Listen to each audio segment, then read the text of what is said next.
आइए आज स्टूडेंट्स हम प्रीपोजिशंस के बारे में समझने चलते हैं। प्रीपोजिशंस ग्रामर का बहुत इंपॉर्टेंट पार्ट है।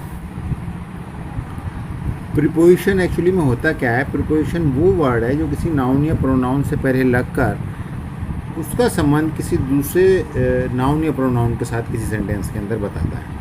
वो नाउन या प्रोनाउन कोई सिंगल वर्ड भी हो सकता है, वो एक फ्रेज भी हो सकता है। जैसे आई लिव इन दिल्ली, तो यहाँ पर जो आई जो प्रोनाउन है और दिल्ली जो नाउन है, इन दोनों के बीच का संबंध इन प्रकट कर रहा है कि मैं दिल्ली के अंदर हूँ। ठीक है। जैसे a cat is climbing upon a tree, एक बिल्ली पेड़ पर क्लाइंब कर रही है, चढ़ रही है। तो यहाँ पे कैट जो एक नाउन है, ट्री जो नाउन है, दोनों के बीच का संबंध जो है अपॉन एस्टेब्लिश कर रहा है। तो इस तरीके का जो इम्पोर्टेंट वर्ड है प्रीपोजिशंस कहलाता है, और गलत प्रीपोजिशन के यूज़ से पूरे सेंटेंस का सेंस बदल सकता है। तो इसलिए ध्यान से समझिएगा आपको। तो यहाँ पे कुछ इंपॉर्टेंट प्रीपोजिशंस के मैं आपको रूल्स बता रहा हूँ। सबसे पहले एक कॉमन प्रीपोजिशन है ऑन, जो अक्सर देखने को हमें मिल ही जाता है। उसके ऑन के डिफरेंट प्लेसेस पर डिफरेंट यूजेस हैं। सबसे पहले यूज़ है refers to surface of something, जब कोई चीज़ किसी के ऊपर बिल्कुल रखी हुई है, टच कर रही है उसको, जब हम ऑन जब उसके ऊपर लगाएंगे। I kept the dishes on the dining table, मैंने डिशेज जो है डाइनिंग टेबल के ऊपर रख दिए, बिल्कुल टच करते हुए रखे, तो वो ऑन कहलाता है। ठीक है। उसके अलावा ऑन के और भी बहुत सारे एग्जांपल्स हो सकते हैं। ऑन है का दूसरा यूज़ है स्पेसिफिक डेज और डेट्स के साथ, कुछ खास दिन और डेट्स के साथ लिख सकते हैं। I will come on Monday, on Tuesday, on Thursday, I will come, Gandhi ji was born on 2 October. ये सब डेज और डेट से पहले भी ऑन का यूज़ होता है। उसके अलावा ऑन रेफर होता है अगर कोई व्यक्ति किसी डिवाइस को यूज़ कर रहा है, जैसे she is on TV, she is on computer, ये सब ऑन के एग्जाम्पल हैं। On refers two parts of body, I keep wearing A wedding ring on my finger, तो मैं अपनी वेडिंग रिंग पहन रहता हूँ अपनी फिंगर के ऊपर, तो यहाँ पर भी ऑन का यूज़ होता है। On refers to state, condition के बारे में बताता है। The products available in the store are on sale, ये कंडीशन है, जो भी स्टोर में प्रोडक्ट्स अवेलेबल है वो सेल के ऊपर है। तो ये एन ऑन के कुछ इंपॉर्टेंट यूजेस थे। उसके बाद एट को देख लेते हैं, बहुत इंपॉर्टेंट प्रोविजन है। एट इंडिकेट करता है प्लेस को, जगह को। There are a good number of people at the park, park के अंदर काफ़ी अच्छे लोग, ज़्यादा लोग हैं। जब कोई व्यक्ति किसी कॉलोनी के अंदर रहता है, छोटे कस्बे गांव के अंदर रहता है, तो उसको एट हम लिखते हैं he lives at Shahdara. Shahdara एक छोटी जगह है। और अगर हम दिल्ली लिखेंगे he lives in Delhi. Okay, तो बड़े शहर और देशों के लिए इन आएगा, छोटी जगह के लिए एट आता है। At refers to email address, please send me reply at sarmasanjeev32@gmail.com, email ID से पहले ऐट आता है।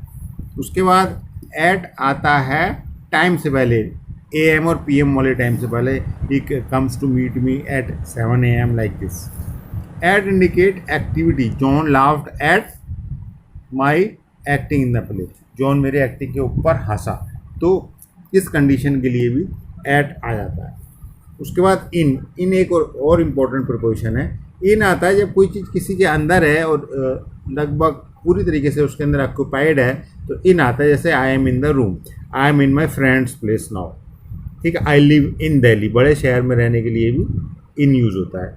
इन यूज़ वाइल डूइंग समथिंग, जब कुछ कर रहे हैं, जब भी यूज़ हो सकता है, किसी चीज़ में इन्वॉल्व हो। तो tagline should be catchy in making marketing product, tagline जो काफ़ी कैची होनी चाहिए मार्केटिंग प्रोडक्ट को शो करने के लिए, मार्केट करने के लिए।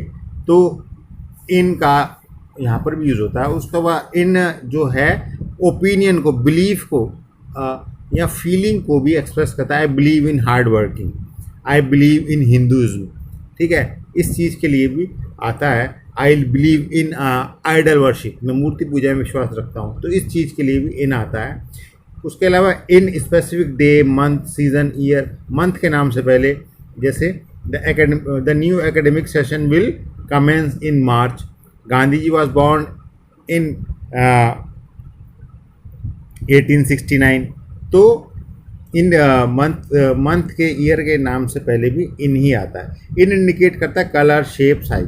This dress comes in 4 sizes, ये ड्रेस 4 साइज में आता है। ठीक है, और भी इनके और वैरायटी यूज़ है, कुछ मैंने यहाँ पर लिस्ट किए हैं। उसके अलावा अगला इंपॉर्टेंट प्रीपोजिशन है टू।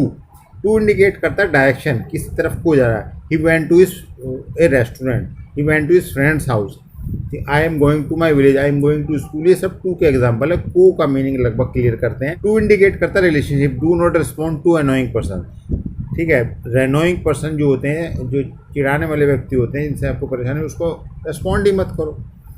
टू उसके अलावा लिमिट को भी, किसी चीज़ की एक्सीडिंग लिमिट को भी एक्सप्रेस करता है। That old newspaper were piled up to the roof, roof के ऊपर तक भर दिए गए थे।